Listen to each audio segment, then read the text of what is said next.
Hello students, welcome back to my YouTube channel Jaydeep sir maths mania. इसके पहले के video lecture में हमने काफी सारे फंक्शंस के बारे में देखा था और उसका बेसिक आइडिया लिया था। तो आई होप सो वो आपको क्लियर हो चुका होगा। Now today we are going to start about remaining functions. ठीक है, दो फंक्शंस हमारे बाकी बचे थे।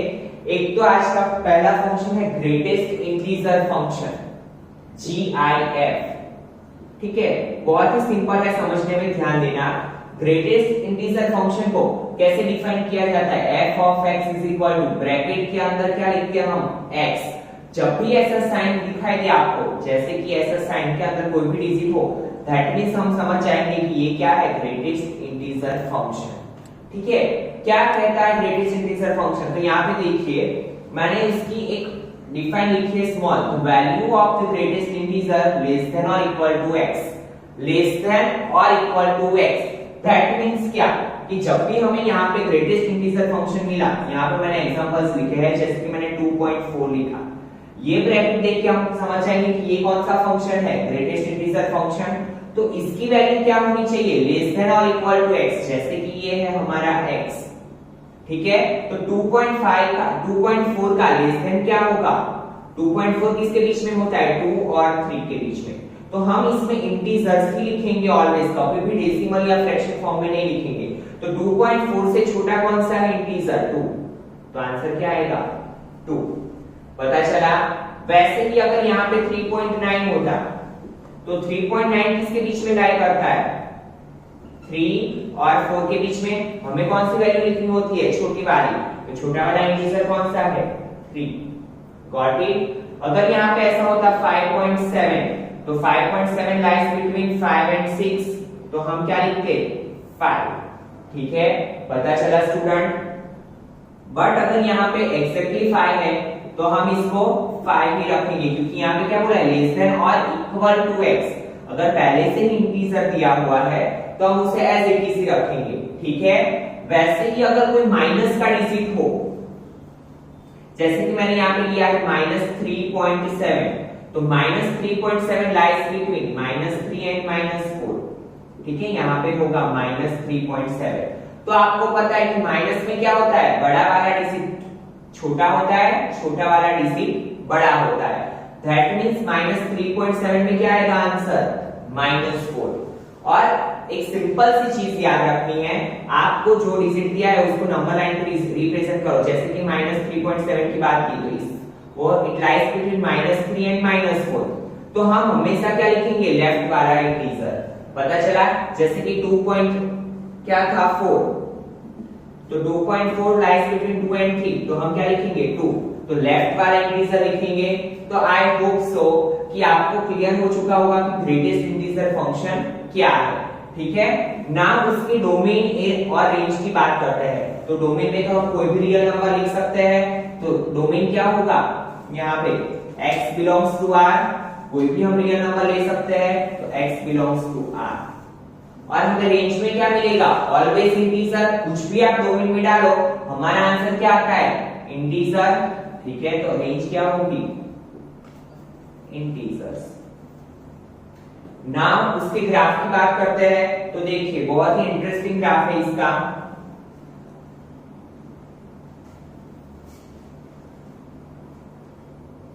जीरो, 1, 2, 3, 4, 5, यहां तक रखते हैं। -1, -2, -3, -4, -5, 1, 2, 3, 4, -1, -2, -3, -4। नाउ अगर हमारा 0 है, ग्रेटेस्ट इंटीजर के अंदर 0 है, तो 0 ही आएगा। तो पहले हम यहाँ पे कर लेते हैं, ऐसे करो।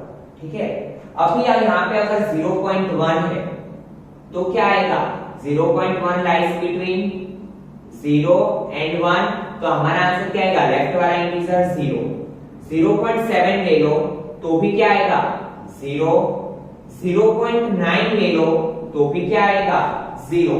दैट मींस आप 0 से 1 के बीच में कोई भी वैल्यू लेते हो, आपका ग्राफ कहां पे आएगा? 0 पे ही आएगा, क्योंकि उस पे आउटपुट क्या मिल रहा है हमें? 0। पता चल रहा है? तो 0.9 का क्या आएगा 0। बट अगर हमने 1 लिया तो 1 पे क्या मिलेगी वैल्यू 1, दैट मींस यहां पे अगेन 1.1 ले लो 1, 1.2 ले लो 1, 1.3 ले लो 1 अप टू 1.9। दैट मींस क्या होगा 1.9 कहां पे होगा आपका यहां पे होगा। तो आपको 1.9 तक की वैल्यू में क्या मिल रहा है 1.9 तक की वैल्यू में आंसर क्या मिल रहा है 1 ही मिलेगा। तो हमारा ग्राफ यहां से क्या होगा जैसे कि यहाँ पे 1.5 है तो 1.5 पे क्या मिलेगा 1। तो ये ग्राफ ऐसा बनता जाएगा। उसके बाद 2 और 3 की बात करते हैं। जैसे ही 1.9 के बाद आपने 2 लिया तो 2 पे तो आपका क्या मिलेगा 2 ही मिलेगा। दैट मींस 2 पे क्या मिलेगा यहाँ पे 2, ठीक। देन 2.4 ले लो, 2.4 पे क्या आएगा आंसर 2, 2.8 ले लो तो भी क्या आएगा आंसर 2। तो यहाँ पे इससे क्या मिलेगा यहाँ तक ये ग्राफ ऐसे मिलेगा। तो ये क्या होगा स्टेप वाइज जाएगा ग्राफ। पता चल रहा है स्टूडेंट ये ग्राफ कैसे जाएगा स्टेप वाइज। यहां से ऐसे कर दो, ठीक है। ये 1 पे तो क्या है फिर 1। वैसे ही अगर हमारे नेगेटिव इंटीजर है तो जैसे कि हमारा है -0.7 तो -0.7 लाइज बिटवीन 0 और -1 -0.7 ले लो। तो मैंने क्या बोला था हम क्या लिखते हैं लेफ्ट वाला। तो -0.7 पे क्या मिलेगा हमें -1। पता चल रहा है स्टूडेंट -0.7 पे क्या मिलेगा हमें -1।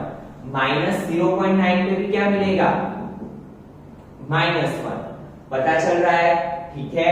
तो ये क्या होगा -0.7 तो यहाँ पे क्या होगा -1 मिलेगा। हम क्या दे रहे हैं x दे रहे हैं, ठीक है। तो ये क्या मिलेगा -1, ठीक है। जैसे ही -0.1 रखेंगे हमें क्या मिलेगा -1, -0.2 रखा क्या मिलेगा -1। पता चल रहा है स्टूडेंट ना। उसके बाद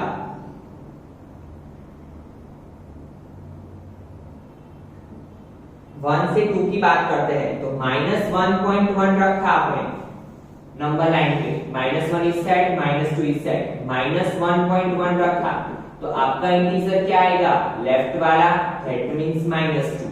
अगर x -1 है तो y क्या होगा -2, ठीक है। -1 पे क्या होगा -1 होता है, ठीक है ना। उसके बाद -1.1 है तो क्या होगा -2। पता चल रहा है y कौन सा है ये वाला बेटा। -1.1 पे आपका क्या आ रहा है -2। फिर -1.3 अप टू कहां तक आएगा -1.9 तक, ठीक है। देन इसे ऐसे कर दो। देन -2.5 लिया आपने तो आपके ग्राफ में क्या आ रहा है -3, ठीक है। तो यहां से क्या आएगा यहां से ऐसा। तो देखो इसे हम स्टेप फंक्शन भी बोल सकते हैं क्योंकि ये क्या जा रहा है स्टेप वाइज। तो इसके ग्राफ में आपको समझ में आया बेटा, खुद से प्रैक्टिस करोगे और अच्छे से आपका क्लियर होता जाएगा। क्योंकि -1 से लेके -2 पे हमारा आंसर क्या आएगा बीच में -2 ही आएगा। देन -2 से -3 में क्या आएगा -3 ही आएगा। क्योंकि हम यहाँ पे फ्रैक्शन में या डेसिमल में वैल्यू नहीं लिखते, ओनली किसमें लिखते हैं इंटीजर्स में। नाउ उसके बाद next question, next function signum function. बहुत ही इजी फंक्शन है आपका, सभी फंक्शन में सबसे इजी फंक्शन ये है। कैसे? तो the function f from r to r defined by, जब भी f of x is equal to ऐसा दिया हो sgn, दैट मींस होता है सिग्नम फंक्शन। सिग्नम फंक्शन की एक ही कंडीशन है, आप डोमेन में कुछ भी डालो, आप इनपुट में कुछ भी कोई भी वैल्यू डालो, अगर वो ग्रेटर देन 0 है तो आंसर क्या देगी +1। जैसे कि मैंने डाला 375 तो आंसर क्या मिलेगा +1। अगर मैंने यहाँ पे डाला 37,500 तो भी वो आंसर क्या देगा +1, ठीक है। तो आप इनपुट में कोई भी अगर पॉजिटिव वैल्यू डाल रहे हो ग्रेटर देन 0 तो आपको आंसर क्या मिलेगा +1। अगर आप 0 डाल रहे हो तो आपको आंसर क्या मिलेगा 0। एंड अगर आप कोई भी नेगेटिव जैसे कि -79 डाला, अगर कोई वैल्यू x से लेस देन 0 है वो आपने डाली तो आपका आंसर क्या हो जाएगा -1। पता चला। तो अगर आप इनपुट में डोमेन में पॉजिटिव वैल्यू डाल रहे हो ग्रेटर देन 0 तो ऑलवेज आपको आंसर क्या मिलेगा 1। अगर आप 0 डाल रहे हो तो आंसर क्या मिलेगा 0। और अगर आप less than 0 that means negative value डाल रहे हो तो आपको आंसर क्या मिलेगा -1। दैट मींस आप डोमेन में कुछ भी डाल सकते हो रियल नंबर्स में। तो x बिलोंग्स टू r, आप कोई भी रियल नंबर डाल सकते हो, बट आपको आउटपुट तो क्या मिलने वाला है, रेंज क्या होगी आपकी -1 0 एंड 1, क्योंकि इसके अलावा कोई भी आंसर सिग्नम फंक्शन देता नहीं है। पता चला। क्योंकि इसके अलावा हमें कोई भी आंसर सिग्नम फंक्शन देता नहीं है। तो इसका ग्राफ ड्रॉ करते हैं। देखिए ग्राफ कैसे ड्रॉ होगा इसका।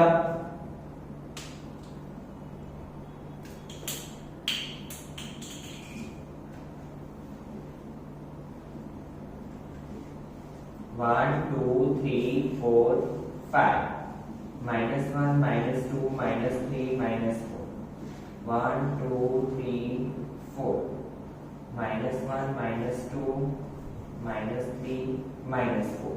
Now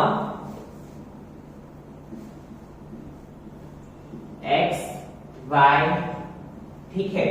अभी देखिए स्टूडेंट, मैंने क्या बोला था, आप कोई भी वैल्यू ले लोगे आपको क्या मिलने वाला है आंसर में, तो 1 0 और -1। जैसे कि मैंने यहाँ पे ले लिया 5, x पे ले लिया 5 ग्रेटर देन 0 तो y क्या होगा 1। यहाँ ले लिया 3 तो y क्या होगा 1। अगर 0 लिया तो y क्या होगा 0। अगर यहाँ पे लिया -7 तो y क्या होगा -1। दैट मींस हम x पे कुछ भी वैल्यू लेंगे हमें ये क्या मिलेगा, y क्या मिलेगा 1। तो इसका हम ऐसे डिनोट कर सकते हैं 5 पे भी 1, ठीक है। 0 पे तो 0 ही मिल रहा है हमें, ठीक है। और अगर मैंने यहाँ पे कुछ भी नेगेटिव वैल्यू ली तो मुझे क्या मिलेगा -1। पता चला। अगर मैंने -4 लिया तो भी -1, -3 लिया तो भी -1, -2 लिया तो भी -1। तो ये क्या था हमारा सिग्नम फंक्शन का ग्राफ। क्यों? क्योंकि हम कोई भी पॉजिटिव वैल्यू लेते हैं तो हमें आंसर में 1 ही मिलने वाला है, तो ये 1 पे ही स्ट्रेट लाइन होगी। अगर हम कोई भी नेगेटिव वैल्यू लेते हैं तो हमें आंसर क्या मिलने वाला है -1, और 0 पे तो 0। ठीक है स्टूडेंट्स, तो इसी के साथ आपके फंक्शंस यहाँ पे कंप्लीट हुए। Now we will start miscellaneous exercise.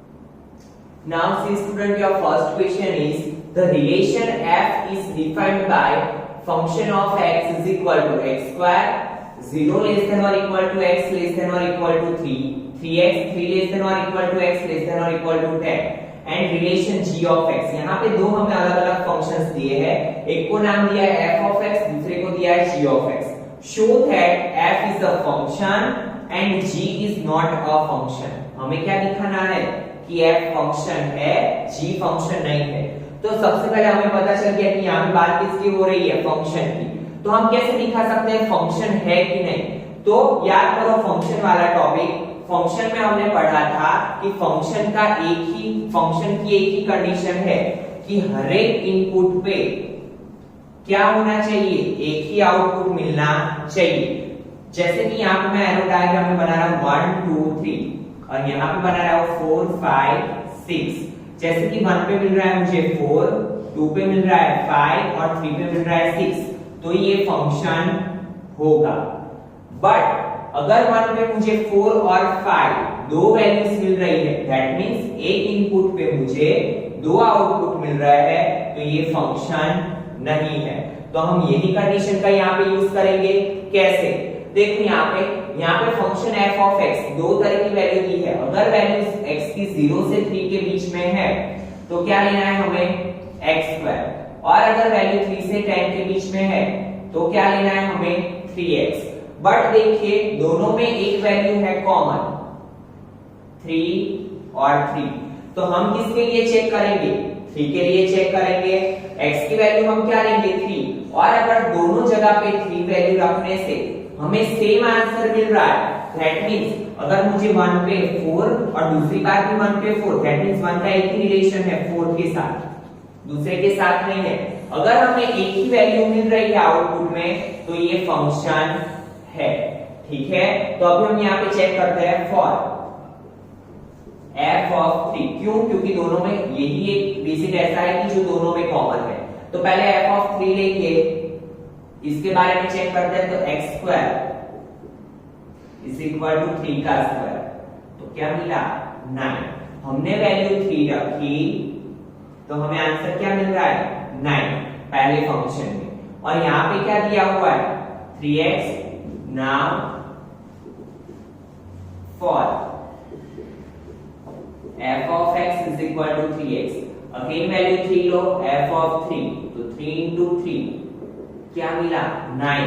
That means हम कहीं पे भी 3 वैल्यू रख रहे हैं, हमें आउटपुट क्या मिल रहा है, एक ही आउटपुट मिल रहा है। 3 पे क्या आउटपुट मिल रहा है 9। सो क्या बोल सकते हैं हम, इट इज अ फंक्शन, क्योंकि एक इनपुट पे हमें एक ही आउटपुट मिल रहा है। फंक्शन चेंज होने पे यहाँ पे हमने x का लिया 3x लिया, बट आउटपुट में चेंज नहीं हुआ। सो लिखेंगे हम यहाँ पे here f of x, यहाँ पे लिखेंगे here x makes only one image, so it is a function. एक ही इमेज बन रही है, दैट मींस क्या है, इट इज अ फंक्शन। अभी किसके बारे में चेक करना है, g ऑफ x के बारे में, और उसे क्या लिखना है, g is not a function. Same thing apply करेंगे हम। यहाँ पे देखते हैं कौन सी वैल्यू कॉमन है 2। अगर 2 पे हमें सेम आंसर मिल रहा है तो वो क्या हो जाएगा फंक्शन, बट 2 पुट अप करने पे अलग अलग आंसर मिल रहा है। दैट मींस क्या होगा कि एक इनपुट पे हमें 2 आउटपुट मिल रहा है, तो वो फंक्शन नहीं होगा। तो हम 2 के लिए चेक करते हैं ना।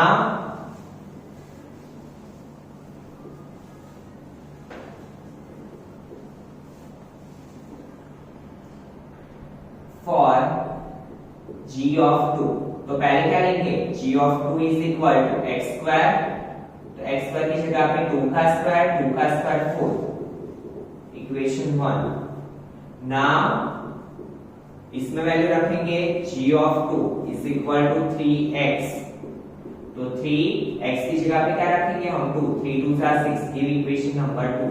नाउ चेक करिए, हमने फंक्शन में पहले 2 रखा तो हमें क्या मिला आंसर 4, यहाँ पे 2 रखा तो आंसर क्या मिला 6। दैट मींस हमें 2 पे 2 आउटपुट मिल रहा है 4 एंड 6, तो फंक्शन ये है नहीं, क्योंकि एक ही इनपुट रखने पे हमें कितने आउटपुट मिल रहा है 2 आउटपुट। तो यहाँ पे क्या लिखेंगे, from equation 1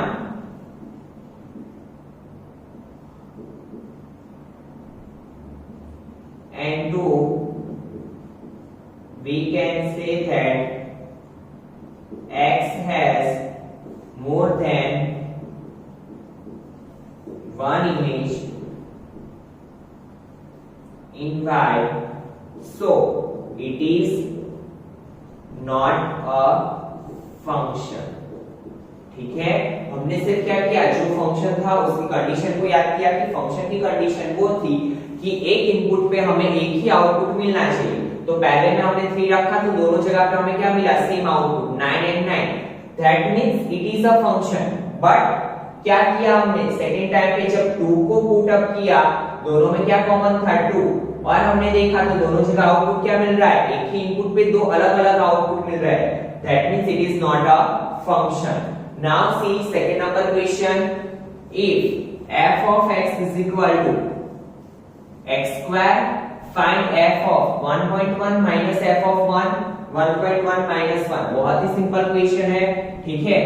f of x की जगह पर हमें क्या रखना है 1.1, ठीक है। f of x की वैल्यू क्या है x स्क्वायर, तो देखिए f of 1.1 minus f of 1 जो फाइंड करना है वो लिख लीजिए 1.1 minus 1।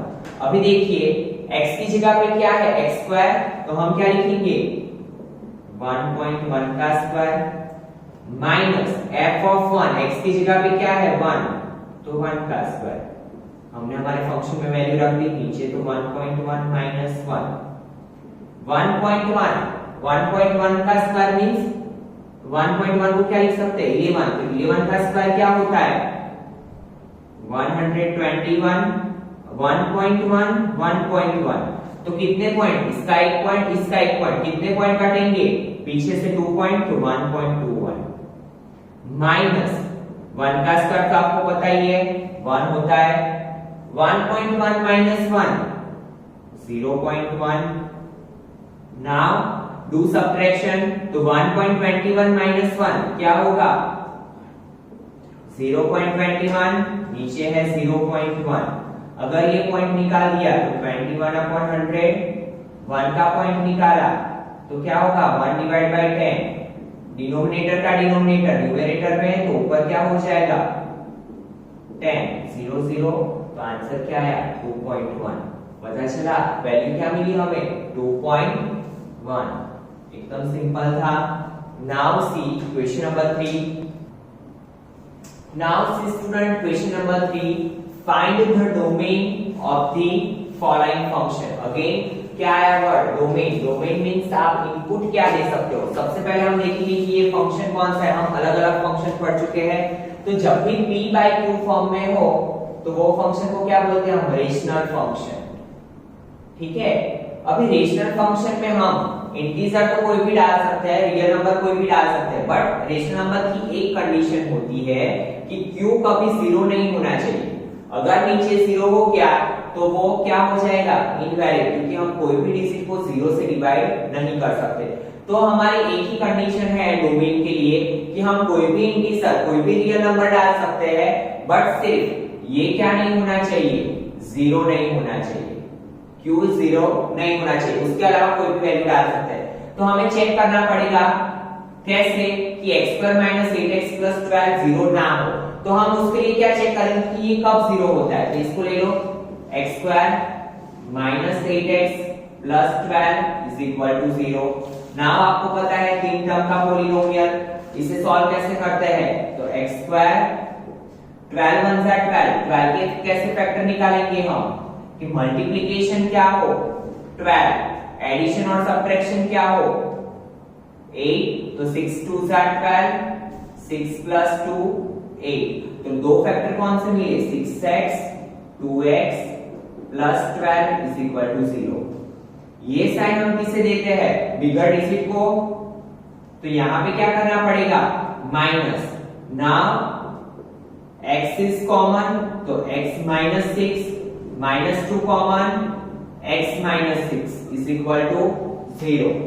एक ब्रैकेट में लेंगे हम x - 6, दूसरे ब्रैकेट में लेंगे x - 2, so it become x = 6 और x = 2। तो x की वैल्यू क्या मिली 6 और 2। अगर आप 6 और 2 को यहाँ पे रखोगे तो ये क्या हो जाएगा 0। दैट मीन्स क्या होगा कि हमें क्या लेना है डोमेन में हम कोई भी रियल नंबर ले सकते हैं एक्सेप्ट माइनस क्या 2 और 6। 2 और 6 के अलावा आप कोई भी वैल्यू ले सकते हो, बट 2 और 6 नहीं ले सकते। क्यों? क्योंकि अगर आपने 2 और 6 को लिया तो डिनोमिनेटर आपका क्या हो जाएगा 0 एंड दैट इज इनवैलिड। ठीक है, एक बार चेक करके देखते हैं। जैसे कि हमने 2 वैल्यू ली है तो 2 का स्क्वायर -8 2 + 12, 2 का स्क्वायर 4 -8 2 16 + 12, तो 16 - 4 -12 + 12 0 हो गया। दैट मींस q क्या हो गया 0, तो वो फंक्शन वैलिड नहीं होगा। दैट मींस हम क्या करेंगे कोई भी रियल नंबर लेंगे, क्या नहीं लेंगे रियल नंबर में से क्या सब्ट्रैक्ट कर दिया मैंने 2 और 6, क्योंकि ये हमारी लिमिट है। पता चला? फिर से एक बार समझिए, फाइंड द डोमेन। डोमेन हमें फाइंड करना है। दैट मींस डोमेन क्या होता है हमारा इनपुट। तो आप कुछ भी इनपुट डाल सकते हो रेशनल फ्रैक्शन में, रेशनल फंक्शन में आप कुछ भी इनपुट डाल सकते हो। क्या नहीं डाल सकते कि डिनोमिनेटर 0 ना होना चाहिए। तो डिनोमिनेटर को हमने क्या ले लिया x² - 8x + 12 को सॉल्व किया तो x की वैल्यू क्या मिली 6 और 2। तो हम इसके अलावा का कोई भी रियल नंबर डाल सकते हैं। ठीक है, तो ये था हमारा answer. Then find the domain and range of the real function f is defined by f of x is equal to √x - 1। यहाँ पे भी क्या करना है डोमेन एंड रेंज फाइंड करनी है। बट डोमेन के लिए हमारे पास क्या होना चाहिए कंडीशन होनी चाहिए कुछ। यहाँ पे कुछ कंडीशन नहीं दी है, बट यस क्या दिया हुआ है स्क्वायर रूट फंक्शन।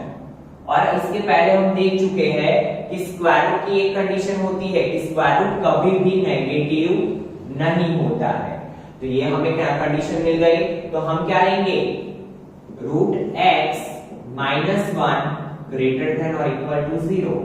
पता चला क्यों, क्योंकि स्क्वायर रूट कभी भी 0 से छोटा नहीं हो सकता है। और डोमेन क्या होता है हमारा, x की वैल्यू ऑफ x, तो हमें x की वैल्यू मिल जाएगी इसमें से। Now squaring on both the side, square root हटाने के लिए तो हम करेंगे, यहां पे लिख रहा हूं मैं,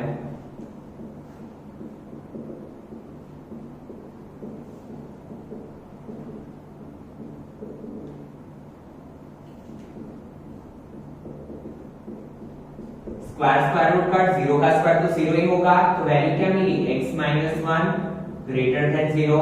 नाउ ये माइनस 1, हमें तो x की वैल्यू चाहिए, ये माइनस 1 हटाने के लिए हम दोनों साइड क्या करेंगे, प्लस 1,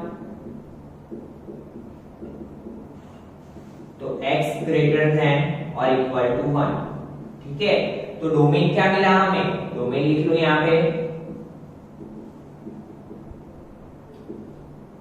ग्रेटर देन और इक्वल टू 1 मींस 1 को हमें काउंट करना है, तो 1 क्लोज ब्रैकेट में होगा, 1 से लेके कोई भी ले सकते हैं हम इनफाइनाइट तक, यहाँ पे ओपन इंटरवल। ठीक है, 1 से कोई भी बड़ी वैल्यू हम ले सकते हैं क्योंकि हमें कोई लिमिट नहीं है हमारे पास। ठीक है, तो ये हुआ हमारा डोमेन। नाउ बात करते हैं रेंज की। तो रेंज आपको पता है, रेंज क्या होता है, वैल्यू ऑफ y, तो हमें किसकी वैल्यू फाइंड करनी है, y की। तो ये इक्वेशन तो है ही हमारे पास, f ऑफ x को क्या लिखते हैं हम, y is equal to root x minus 1। ठीक है, y की वैल्यू फाइंड करनी है हमें। नाउ सी, दोनों साइड स्क्वायर कर लो, तो y square is equal to क्या हो जाएगा, x माइनस 1। ठीक है, नाउ ये 1 को इस साइड ले लो, तो y square plus 1 is equal to क्या हुआ, x। पता चला क्या किया मैंने, y is equal to root x minus 1, y square is equal to square किया, तो दोनों साइड क्या होगा, यहाँ पे y स्क्वायर, यहाँ से ये स्क्वायर रूट हट जाएगा, तो y square plus 1 is equal to x। ऐसा क्यों किया मैंने, देखो क्यों, क्योंकि हमारे पास x की है लिमिट है, क्या x क्या है, ग्रेटर देन और इक्वल टू 1। तो यहाँ पे लिखेंगे हियर x ग्रेटर देन और इक्वल टू 1 था। ठीक है, अभी x की वैल्यू क्या मिली हमें, y स्क्वायर प्लस 1, तो y square plus 1 greater than और इक्वल टू 1, बिकॉज यहाँ पे लिख रहा हूं x is equal to y square plus 1। Now हमें तो सिर्फ y की वैल्यू चाहिए, तो प्लस 1 को हटाना पड़ेगा, तो दोनों साइड माइनस 1 करो, plus 1 minus 1 cancel, plus 1 minus 1 cancel, y square greater than और इक्वल टू 0। हमें तो y चाहिए, दोनों साइड स्क्वायर रूट ले लो, तो y is equal to greater than और इक्वल टू 0, बिकॉज़ 0 का स्क्वायर रूट भी क्या होगा, 0। नाउ तो हमें मिल गई कंडीशन, y की क्या है, रेंज क्या होगा, ग्रेटर देन और इक्वल टू 0 बोला है, 0 को काउंट करना है, तो 0 क्लोज्ड इंटरवल में 0 टू लेके इनफाइनाइट। ठीक है, पता चला स्टूडेंट। फिर से एक बार समझिए, डोमेन एंड रेंज की बात है। डोमेन मींस आपके माइंड में क्लियर भी होना चाहिए, इनपुट। इनपुट आप क्या दे सकते हो, तो देखो जब भी ऐसा स्क्वायर रूट फंक्शन हो तो अब क्या आपको पता चल गया कि कंडीशन ना दी हुई हो तो भी कंडीशन क्या होती है, स्क्वायर रूट कभी नेगेटिव नहीं होता है। दैट मींस कंडीशन हम खुद से लेते हैं, क्या, root x minus 1 greater than और इक्वल टू 0। उसके बाद जो हमें x की वैल्यू मिलती है वो क्या होता है हमारा डोमेन, और y की वैल्यू मिलती है वो क्या होता है हमारा रेंज। डोमेन मिल गया, हमने क्या किया, y की वैल्यू फाइंड करनी थी, दोनों साइड क्या किया, स्क्वायर, तो y square is equal to x minus 1। x की हमें पता है क्या थी लिमिट, तो हमने क्या किया, x की जगह पे वैल्यू क्या रखा, y स्क्वायर प्लस 1, क्योंकि हमें फाइंड क्या करना था, y। तो y क्या मिला, ग्रेटर देन और equal to 0, and that is our range. ठीक है, नाउ सी क्वेश्चन नंबर 5। इसमें भी हमें सेम करना है, find the domain and range of the real function, but function क्या है, मॉड्यूलस के अंदर x minus 1। Now modulus function को याद करो कि मॉड्यूलस फंक्शन का डोमेन क्या था, कोई भी रियल नंबर आप डाल सकते हो। ठीक है, मॉड्यूलस फंक्शन अगर आपको पता हो तो x उसका डोमेन क्या था, रियल नंबर, ठीक है। और रेंज क्या थी, पॉजिटिव इंटीजर, ठीक है। कुछ भी आप नेगेटिव डालोगे तो भी आपको क्या मिलेगा, 0 या पॉजिटिव रियल नंबर, ठीक है। तो बट यहाँ पे फंक्शन क्या है, x माइनस 1 है तो मॉड्यूलस ही, पता चला।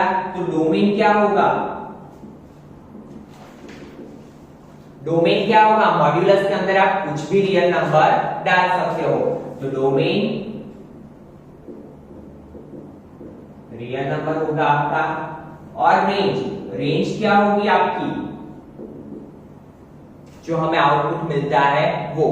तो आप कुछ भी अंदर डालोगे, जैसे कि मैंने -1 डाला, चलो x -1 डाला, -1 -2, ये क्या हो जाएगा, पॉजिटिव, ठीक है। अगर 1 डाला तो 1 -1 0 0, ठीक है। अभी हमने 3 डाला, इसकी जगह पे 3 -1 2, तो हमें मिलने वाला क्या है आंसर, पॉजिटिव, या तो 0 या तो पॉजिटिव, पता चल रहा है स्टूडेंट। तो हमें रेंज क्या मिलेगी, 0 से इनफाइनाइट तक की कुछ भी। तो रेंज में क्या लिखेंगे हम, यहाँ पे क्या होगा, 0 काउंट करना है, so closed interval 0 to infinite, it is our range, पता चला।